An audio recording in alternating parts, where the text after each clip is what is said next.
Welcome, everyone. Today, our very special guest and inspiring Gen Z leader is entrepreneur and mentor Priyadeep Sinha. Hey, Priyadeep, hi Pranav. hi, how are you doing?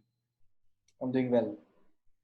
So, Priyadeep enjoys solving problems and is interested in education, employability, entrepreneurship, and empowerment for youth and children. He is currently a vice president at Global Alliance for Mass Entrepreneurship, abbreviated as GAIN, where he works on creating and providing the right ecosystem to allow millions of youth to convert from being job seekers to entrepreneurs across all of India. Prior to this, he was an entrepreneur for over 8 years and founded GyanLab and Kidovators, which enabled over 140,000 school-going children to experience the joy of learning 21st century skills such as creativity, critical thinking, and complex problem solving. He previously worked as a research scholar at Strathclyde University in Glasgow, in England.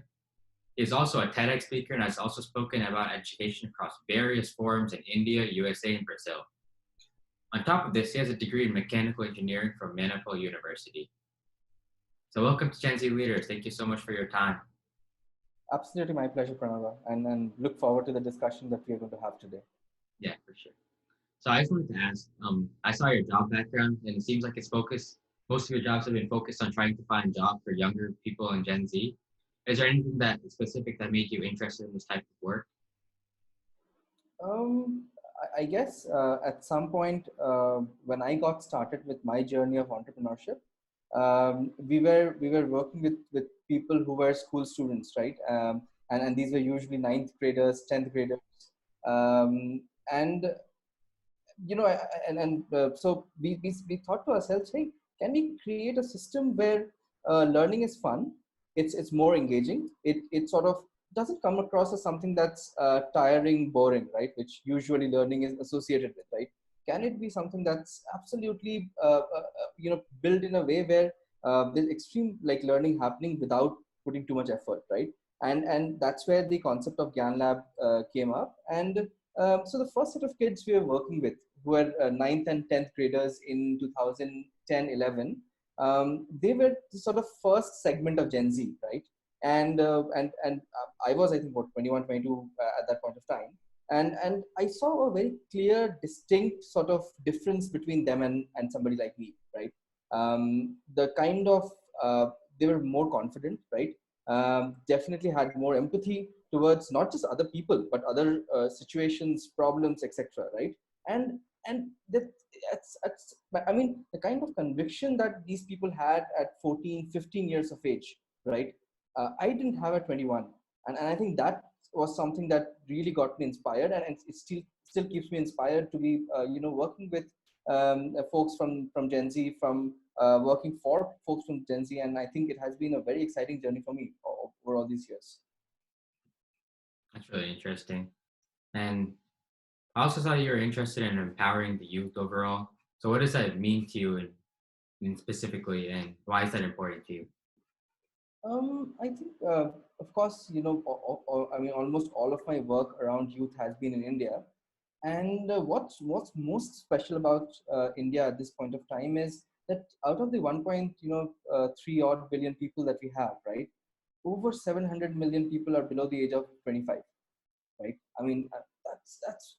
I mean, if you just think of it, 700 million people who are below the age of 25, right? Imagine the kind of possibilities that a country has with human capital that's that worthy. And I think I just find it extraordinary that a single country can have that. And I've always been worried that, if we don't sort of give the right direction to the whole system, or have a like a solid way of engaging with youth, right, we may squander the opportunity of actually utilizing this immense human capital that we have, right? I think that became the sort of big motivation for me, to engage with youth, work for youth, figure out where the opportunities for youth is in this country. And it's exceptional, right? I mean, as we were discussing with the previous question as well, I just believe very deeply that young people have. Uh, I think the generation so every generation is in different ways better than the generation that it sort of takes the world from, right? And so it's been true for the baby boomers, it's been true for the millennials, and it's true for Gen Z, right? somehow there is more conviction. Somehow, for example, just to give you a few examples, right? I mean, for baby boomers, money was like the most important asset, the most important resource that you had, right? Not all Gen Z believe in that. In fact, they would say, hey, money is good, it's important, but it's also important to be impactful, right? And that's a conversation that a baby boomer may not have ever had, right? So from all those perspectives, I just feel that young people have this immense energy, have this immense like ability to take a problem, break it down in ways that we have never thought of before, and actually find solutions that are unique, right, to the world itself. And I think, and different sets of young people are sort of achieving this across different spectrums in the world, right? And if you look at India as well, right? India as example, because that's where I work most.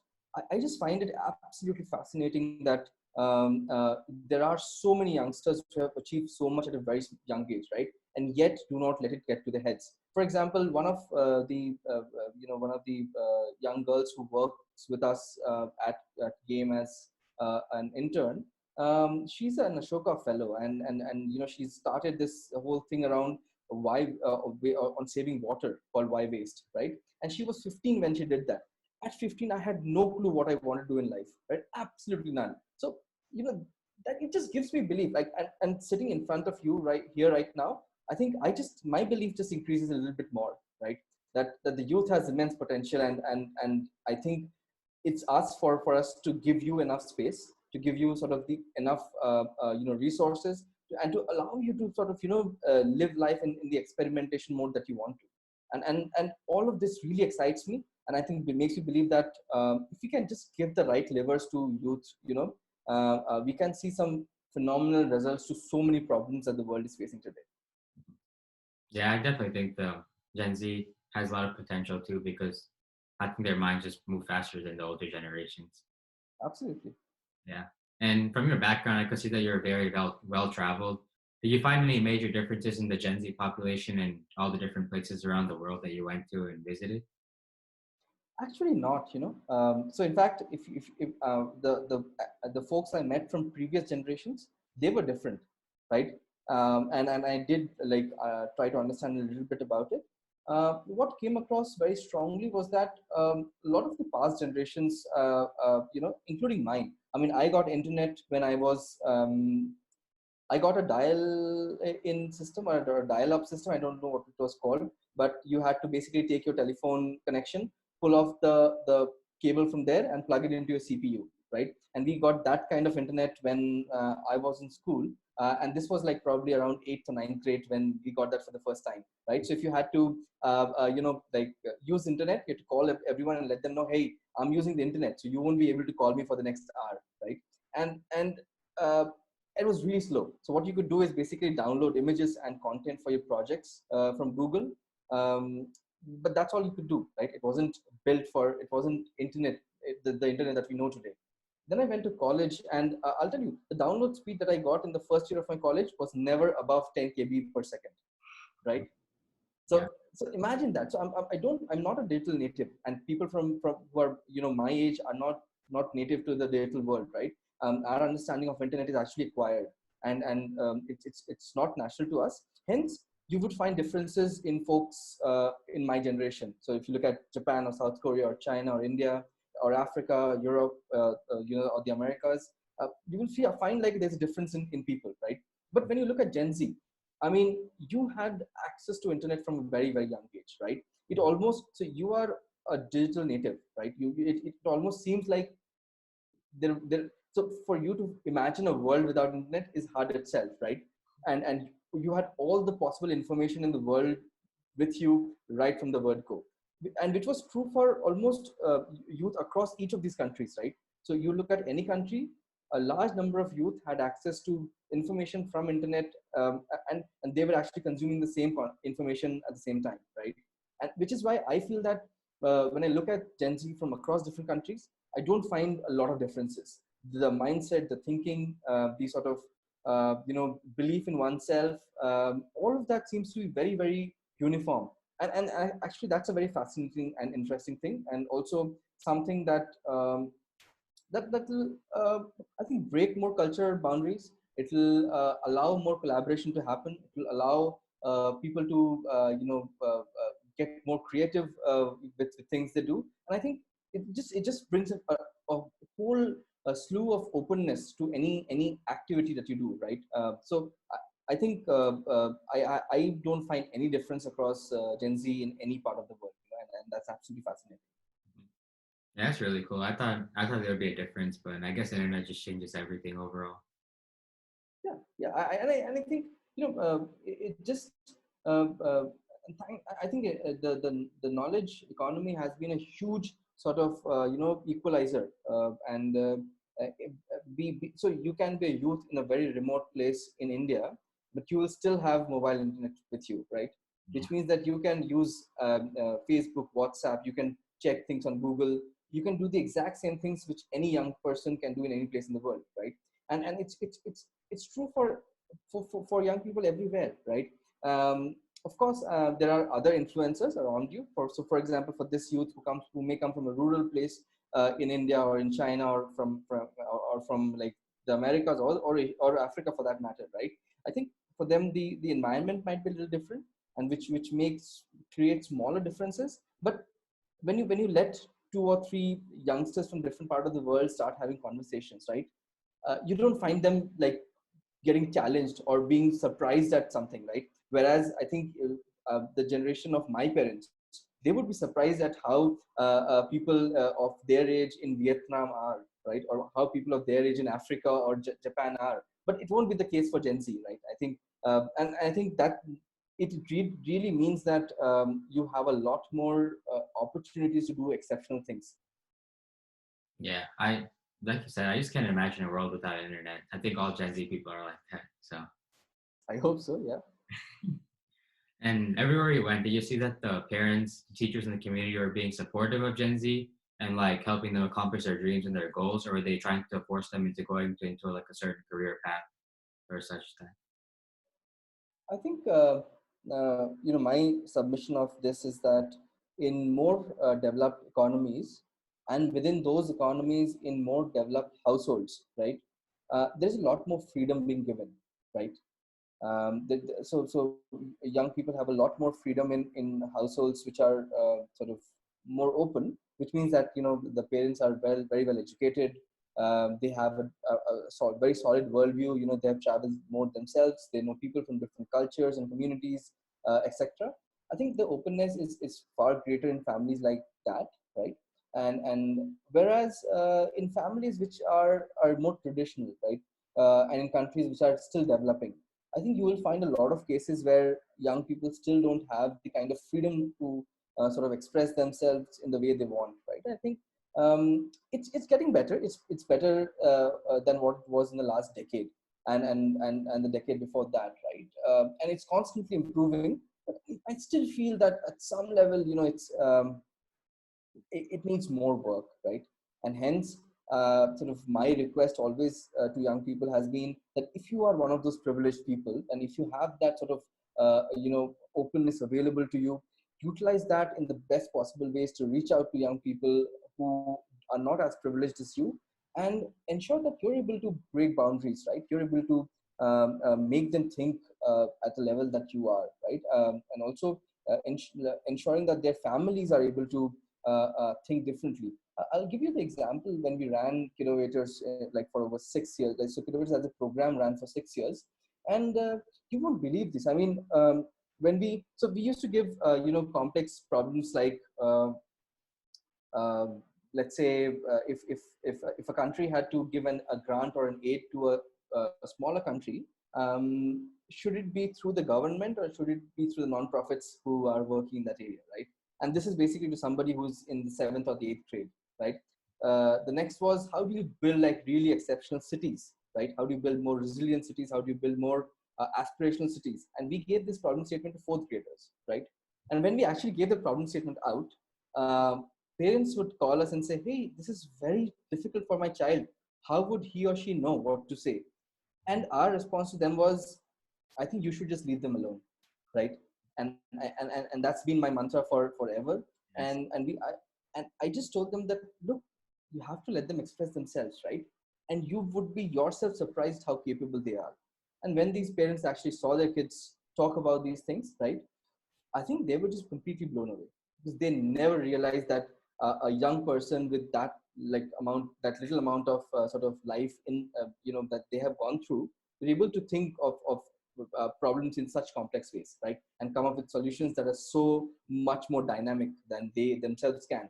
And it broke the shackles, right? So every time this happened, those parents became more sort of open. They gave their children the freedom to express themselves, to learn in ways that they feel or are more comfortable in, etc., right? And so I think it helps, right? So because I think everybody needs to go through that nurturing, right? And all parents from all different parts of the world, and so I've been to, like, for example, the United States is definitely more open as a society, right? Yeah.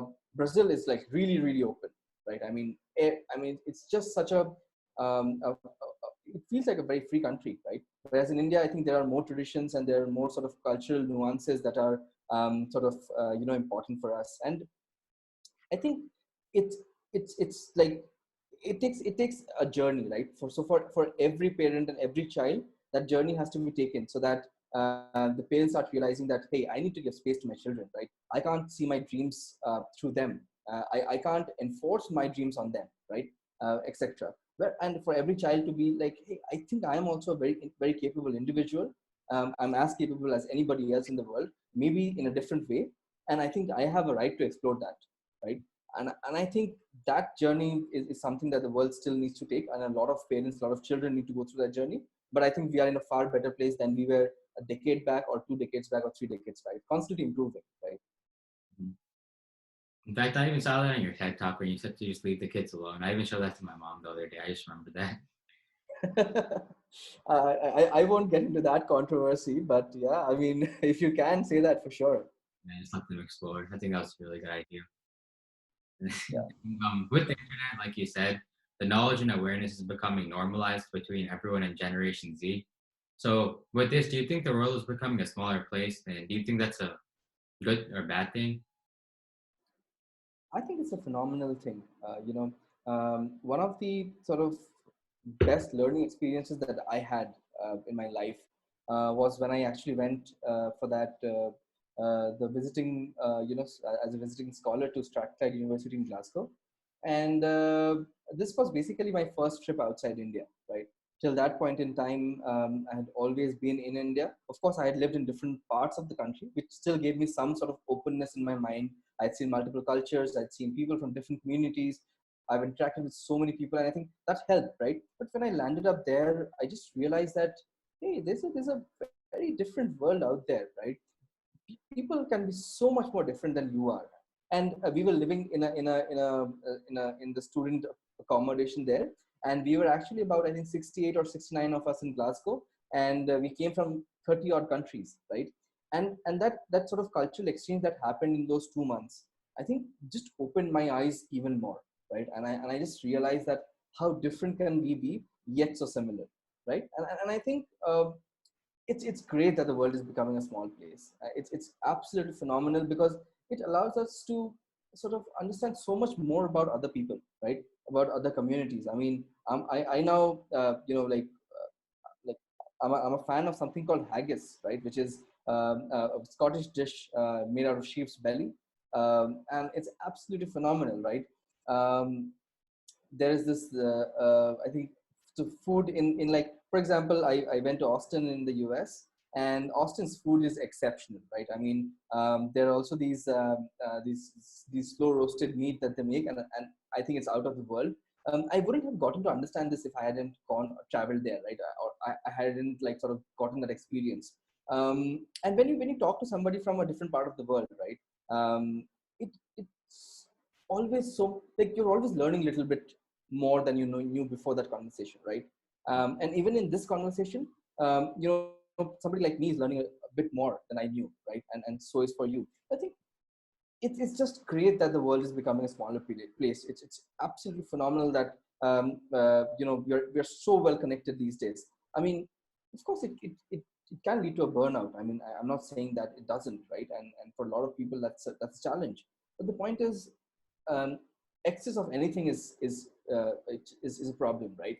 And here also that's the case. But if you know how to optimize your presence, how do you know if you know how to optimize what do you need from different people in different parts of the world, if you can optimize what you want to learn from others in sitting in different corners of the world, I think you can have an absolute great journey, like growing up in your mindset, growing up in what you believe in, growing up and not having challenges or notions that are sort of archaic just because someone told you something and you never tested it out, right? And it allows you to question things, and I think questioning is great because at some point in society, a few thousand years back, somebody questioned that, hey, how do we get all of us together, right? How do we make sure that we can live together as society? And that's something like religion was born and was great for all those years, right? But today someone needs to ask a question: if religion exists today, is this the right form or shape, right? Does it need to evolve itself, right? Similarly, when societies were created, right? Somebody said, hey, how can we have millions of people live in one place together in a harmonious manner? What rules do we create for this society, right? That kind of questioning kept on making society better, right?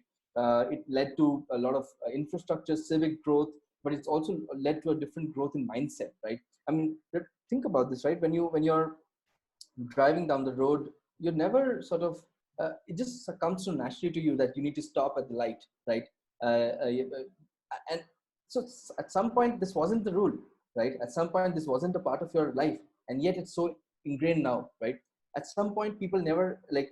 I think potatoes are less than 300 years old in our diet, right? Which is phenomenal, right? I mean, what did people eat before potatoes, right? Um, Cafes were invented 400 years back because somebody thought of creating a place where a lot of minds for thinking can get together, right? And be it in arts, and be it in sciences, be it in philosophy. Because before that, all people did was basically get drunk during the entire day, right? So they were drinking different forms of alcohol throughout the day because water was not potable across major parts of Europe. And once this cafe came up, it just became a breeding ground for people to ask more questions, think of more solutions to problems that exist, or ways in which we can evolve our life, right? So I think uh, it's like super critical in terms of asking those questions and ensuring that we we're constantly evolving our understanding and our learning through ways that we can. Yeah, for sure. And there are many young people, some of which I know myself, who have many great thoughts to express, but they don't know the platform that they can express it on or how to share it, or they're just scared of public speaking in general. So being a great speaker yourself, what's your advice to people like this? I think, well, firstly, I would put that disclaimer that I'm definitely not a very good speaker, but I do have a lot of thoughts. And I think it's at least to give my example, and this is what I know for sure. Um, I remember, as a kid, I used to have extreme stage fright at some point, right? Every time I said something, I was worried that what would somebody else think if I get this wrong. Um, and once, actually, I think it was my dad who told me that, you know, till the time you keep worrying about what other people will think, you will never be able to express yourself freely, right? And you need to just let it go, because what would happen is that in the worst case scenario, people laugh at you, right? Or they mock you, right? And then he asked me, do you think it's that bad a place to be in, right? What's so bad about it, right? What's the challenge there? And I really thought to myself, and I realized, hey, he's right.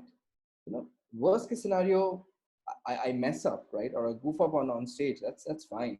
I can live with it, right? And this will also give me the courage to go back on stage again and say and try to be better. And despite getting better over time, I remember the first time I was presenting a business plan in my university. Um, uh, I I got on stage. Uh, we put on the first slide. I spoke 3 4 lines, and I completely lost it after that. I had no clue what to say, right? And after 2 to 3 minutes of just standing blank there in front of about 70, 80 people. I just got off stage and went and sat there, right? I felt bad. That felt bad, right? I mean, it was like, hey, can't you just get the fundamentals right? But in that moment, I decided that I think I should come back again, right, and do this better, right? And I think that thought is really critical, right? If in that moment you say, hey, this is not for me, this is not my sort of forte, I shouldn't get here, I think you will miss out on a huge opportunity, right, of doing things. And this thought is important. So not worrying about what other people think about what you have done, but just being aware of what you think about this, right, of what you think, how you did. I think that allowed me to get better and better with time, right? And I feel much more comfortable expressing my thoughts today. And yeah, but it's a journey, right? And all of us have to take this journey. You cannot skip it. Of course, there are some people who are far more confident than other people, but like it's surprising to a lot of people that I'm actually like I'm more of an introvert, right? I don't like talking to new people. I mean, find that as a huge challenge even today, right? But I can speak one-on-one to people. Put me in a large group, and I lose it completely, right? Hence, I need to come back home and be alone for a bit so that I can rejuvenate myself, etc. But I learned how to deal with it, right? And I think all individuals need to go through that journey, need to go through that whole that chaos in your own mind, right? And trying to figure out what works best for you, right? So, for example, I was able to find the balance between how much should I interact with other people and how much time should I spend alone, right? And in my case, it's like spend 75-80% time alone, and that balance 20-25% with folks, and you'll be fine. And that's what I've been doing, right? So I think being aware of who you are is important.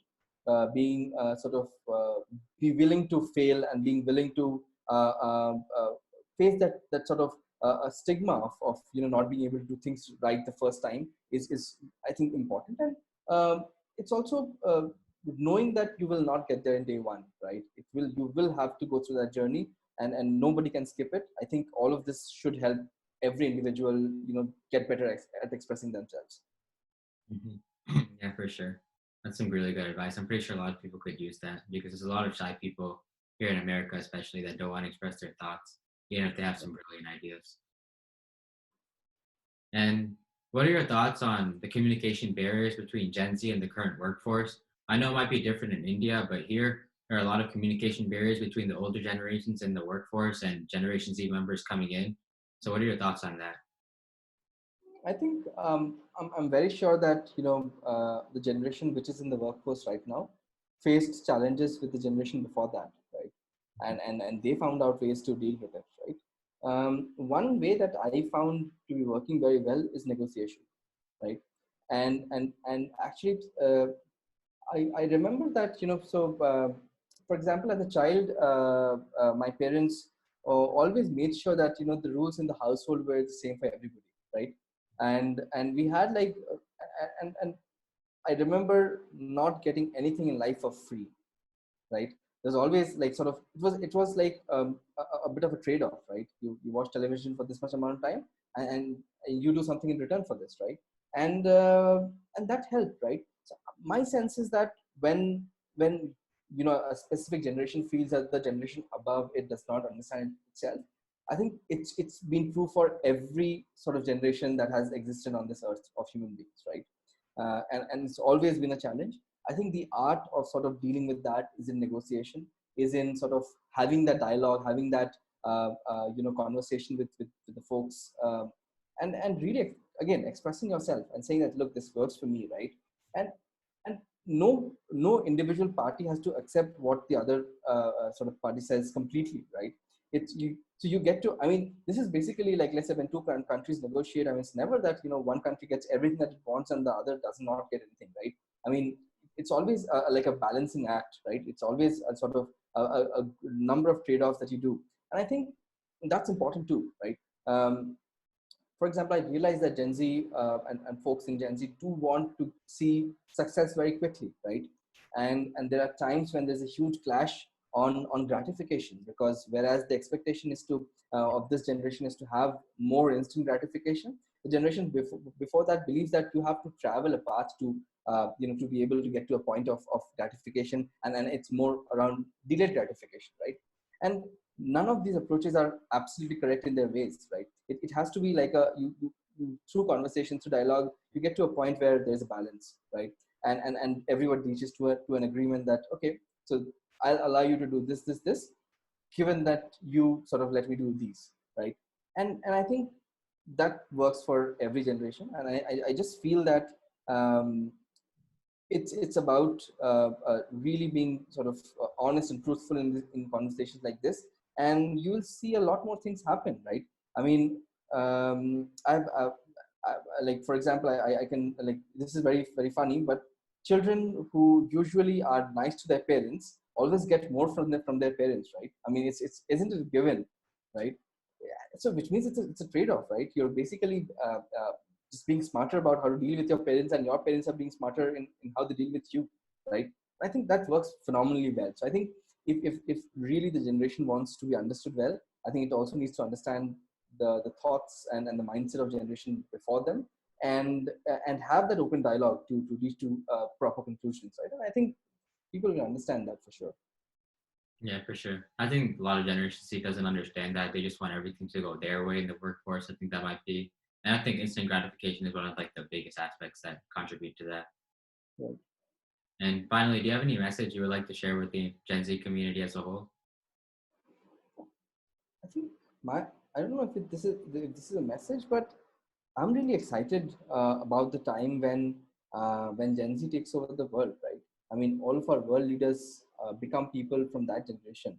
I don't know if a lot of us would be like here at that point of time, but I'm very sure that the world would be a better place than it is right now, right? And I think it's exciting, right? Because the absolute awareness that this generation has, the sort of the openness that exists, the conversations that are happening, the number of young sort of smart individuals such as yourself we are seeing these days.